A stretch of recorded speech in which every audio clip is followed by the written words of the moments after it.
Sur cette question du jour, Adama Traoré, police, la France est-elle raciste? Puis on reviendra aussi sur la fermeté de l'État. On en parlera avec nos éditorialistes du jour, Philippe Bilger, Elisabeth Lévy, Éric Revel. Et dans un instant, Rémi Gaillard sera avec nous, humoriste candidat au municipal de Montpellier, qui s'allie à Moed Altrad. C'est tout de suite. Et on revient sur cette question, la France est-elle raciste? Oui. À plus de 70%, non. Oui, c'est la question que l'on pose ce matin sur les réseaux sociaux. La France n'est pas raciste, c'est ce qu'a dit aussi tout à l'heure notre invité qui était avec nous, Sibeth Ndiaye, la porte-parole du gouvernement. Mais il y a des brebis galeuses. Alors, quand on l'a interrogé, Philippe Bilger, Elisabeth Lévy et Éric Revel, quand on l'a interrogé aussi sur la pétition qui a été lancée par Omar Sy, qui dit « Réveillons-nous », elle dit « Il a en partie raison. C'est vrai qu'il faut se réveiller parce que il y a ces brebis galeuses, parce qu'il y a des actes qui sont pas normaux dans la police. Et puis d'un autre côté, attention aussi au dérapage, parce que c'est vrai, Elisabeth Lévy et Philippe Bilger ou Éric Revel, que il y a un risque quand même avec ces nouveaux appels à manifester ce week-end. On l'a vu, double risque même, parce que évidemment il y a toujours les risques de contagion du coronavirus, et puis il y a des risques aussi d'embrasement, dérapage, d'incidents autour de ces violences. Philippe Bilger, quelle réponse doit apporter l'État face à cela? D'abord, aucune démagogie. Évidemment, Omar Sy a tout à fait le droit d'intervenir en disant que la police doit être respectée, protéger la population. Mais pour ma part, j'aimerais qu'à côté de ces évidences, bien sûr, la police doit être réprimée les rares fois où elle commet des violences illégitimes, j'insiste là-dessus, mais pour le reste, Omar Sy et ceux qui le soutiennent devraient aussi apprendre aux citoyens qu'il faut respecter la police, qui majoritairement est très respectable dans ses comportements et ses attitudes. Je crois que l'embrassement que vous craignez à juste titre, Patrick... Je mets ça sur la table, je dis attention, quoi. Oui, mais sur la table, vous avez raison de le mettre, parce qu'il a déjà eu lieu, pas seulement ces derniers mois, mais c'est une terrible tradition française. À chaque fois qu'il y a des graves, je ne dirais pas des bavures, des empoignades, des soupçons de mauvais comportement de la police, il y a un échauffement, un embrasement, mais il faut absolument que l'État ait de l'autorité. Ça ne veut pas dire inéquitable, ça veut dire impartialité, et surtout refus de se laisser imposer un discours qui est purement haineux et démagogique. Oui, Elisabeth Lévy. Oui, peut-être un petit mot sur Sibeth Ndiaye. Moi, ce qui me gêne tout de même un petit peu, si vous voulez, c'est qu'elle hésite un petit peu, puisque après elle parle comme femme noire. D'un côté, elle est ministre de la République. C'est vrai, Elisabeth, je fais une parenthèse pour les auditeurs qui n'étaient pas avec nous tout à l'heure à 7h30. Et elle a raconté aussi elle-même son arrivée en France, et elle a été surprise. C'est là, elle dit que j'ai pris conscience que j'étais noire. Avant, quand j'étais dans mon pays, au Sénégal, je n'avais pas cette conscience, et je l'ai eue. Et puis après, elle a parlé de quelques difficultés elle-même qu'elle a rencontrée, bien sûr, en France. Oui, enfin bon, elle a dit aussi qu'elle n'avait pas été victime de racisme. Des enfants qui vous disent est-ce que tu as de l'électricité chez toi, c'est bête si vous voulez, mais bon, je suis pas sûr qu'on puisse en inférer, en déduire beaucoup de conclusions. Non, donc voilà, je trouve qu'elle hésite un peu, si vous voulez, et que des fois elle est un peu porte-parole d'une communauté, parce que tout de même elle n'a pas été très ferme dans la façon dont elle vous a répondu sur ces manifestations. Non, Philippe a évidemment parfaitement raison dans ce qu'il a dit. Il y a les violences antipolicières. J'ajoute deux choses. La première, c'est que quand il y a des heurts entre les populations ou des jeunes ou les populations et la police, il faut dire que d'un côté, très souvent, peut-être pas tout le temps, mais quand même très souvent, il y a des délinquants. C'est-à-dire que le problème de départ, c'est une transgression de la loi. Ça me semble quand même, ça, Omar Sy et les autres l'oublient. Mais surtout, le véritable danger, si vous voulez, c'est vraiment, je le redis, c'est ceux qui veulent racialiser les rapports en France. Et là, Virginie Despentes, Omar Sy le fait moins, il faut bien le dire dans son texte. Mais je trouve le texte de Virginie Despentes, si vous voulez, qui compte elle ne voit que des noirs et des blancs, si vous voulez. Et pour pour elle, il y a trop de blancs à la télé et pas assez en prison, et pour les noirs, c'est l'inverse, en gros. Hein. Ouais. C'est ça qu'elle nous dit.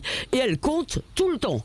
Et je dois dire que là, je trouve ça très inquiétant. J'ai peur que beaucoup de gens en quête d'identité embrayent, si vous voulez, sur ce genre de propos qui sont tout de même assez contraires à notre culture et à la réalité. Hein. Ouais. Donc, moi, je trouve ça assez inquiétant. Maintenant, la contagion, je pense aussi une chose, les gens sortent de 3 mois de confinement. Je ne suis pas sûr que les esprits soient prêts pour des émeutes, j'espère en tout cas. Éric Revel avec vous aussi. Oui, écoutez, moi j'écoute avec beaucoup d'intérêt ce que dit Elisabeth et ce que dit Philippe. D'abord, je trouve que le parallèle entre la situation française et américaine est grotesque. Hein. Aux États-Unis, il y a 1200, 1300 morts par an, blancs et noirs d'ailleurs, hein, du fait de la police américaine, qui a un autre rapport dans un pays où chaque habitant a une arme. Bon, vouloir importer ce type de soucis en France à partir de l'affaire Adam Traoré me semble une exagération folle. Et puis, pardon, mais Virginie Despentes, avec tout le respect peut-être qu'on lui doit, a quand même installé son discours sur une fake news absolument hallucinante. Oui. C'est-à-dire, oui. Quand elle dit, si vous voulez, qu'elle n'a jamais vu un ministre noir en France, pardon, mais elle a oublié, ou alors c'est l'aveu qu'elle n'a pas fait attention au symbole qu'elle défend. Mais il me semble me souvenir que Roger Bambuc, Gaston Monnerville, pour monter. Bien sûr. Roger Bambuc, Kofi Annan, Ramayad, tous ces gens-là, Sibeth Ndiaye, enfin, c'est absolument hallucinant ce que Virginie Despentes a dit. Et d'ailleurs, la classe médiatique lui est pas tombée dessus pour autant. Or, c'est ou au minimum une incompétence totale ou un mensonge éhonté. Mais dans les deux cas de figure, on ne peut pas alimenter un débat aussi sérieux et aussi difficile en ce moment à aborder que celui des violences policières ou de la place des Noirs dans notre pays en disant des contre-vérités absolues comme celle-là. Et ça m'embête parce que Virginie Despentes, elle a quand même pignon sur rue, elle est quand même écoutée. Bon, eh bien, caler son discours sur ce type d'argument, c'est au minimum fallacieux et au pire scandaleux. Oui. Enfin, rappelez-vous ce qu'elle disait sur les frères Kouachi. Je suis pas sûr qu'elle soit universellement écoutée. Non, bien sûr. D'ailleurs, Sibeth Ndiaye n'a pas voulu en rajouter tout à l'heure par rapport à Virginie Despentes. Oui, Philippe Bilger, oui. Alors, moi, je rejoins Elisabeth, ce qu'elle a dit à l'instant. Il y a des choses qu'on n'ose pas dire, même pour défendre la police, et Elisabeth l'a un peu dit. Quand on regarde ce qui se passe aux États-Unis et en France, et alors que profondément, il n'y a aucune comparaison possible, d'abord, je suis surpris de voir à quel point les morts, quelles que soient les péripéties antérieures, sont forcément sanctifiées. Ouais. Ça, je le discute pas. Mais je suis frappé de voir, quand on regarde tous les exemples d'empoignades, de délits commis ou non par des policiers, de violences illégitimes ou légitimes, à chaque fois, les personnes qui malheureusement disparaissent tragiquement ont un passé judiciaire, ont été impliquées dans des procédures et ont cherché à fuir. Ça veut dire que la police ne s'en prend pas à n'importe qui, contrairement à ce que disait Camélia Jordana. Et second élément, ça veut dire que lorsque la police a à maîtriser ces personnalités-là, c'est en général plus difficile pour le commun des mortels qui, comme moi, obtempérerait s'il était contrôlé. Ça m'est arrivé dans le métro. Ah bon? Eh bien, si j'ai... Ah ben bien sûr, 3 à 4 reprises. Mais c'était pour vous demander une dédicace, vous. Non, mais Patrick, j'ai été heureux de pouvoir démontrer par mon exemple que, mon Dieu, il n'y a pas totalement une discrimination négative. Mais Philippe, juste un mot pour aller dans le sens... un contexte dans lequel tout ça arrive, cette dénonciation des violences policières. Et ça, il ne faut pas s'en exonérer, il faut l'analyser. Je ne parle pas du contexte racial ou communautariste, je parle du contexte des Gilets jaunes. Tout ça arrive dans un contexte social en France qui est très particulier, avec une montée en puissance quand même, il faut le noter, de la violence policière face à un mouvement populaire qu'on a appelé celui des Gilets jaunes. Et c'est ce contexte aussi, à mon avis, qui pèse et qui est décliné de manière abusive sur les sujets qui sont les nôtres aujourd'hui. Et ce contexte-là, il faut quand même aussi le regarder de près, parce que cette violence policière qui a quand même, à mon sens, été crescendo lors du mouvement des Gilets jaunes, on ne peut pas faire comme si elle n'avait pas existé. Non mais attendez, cher Eric,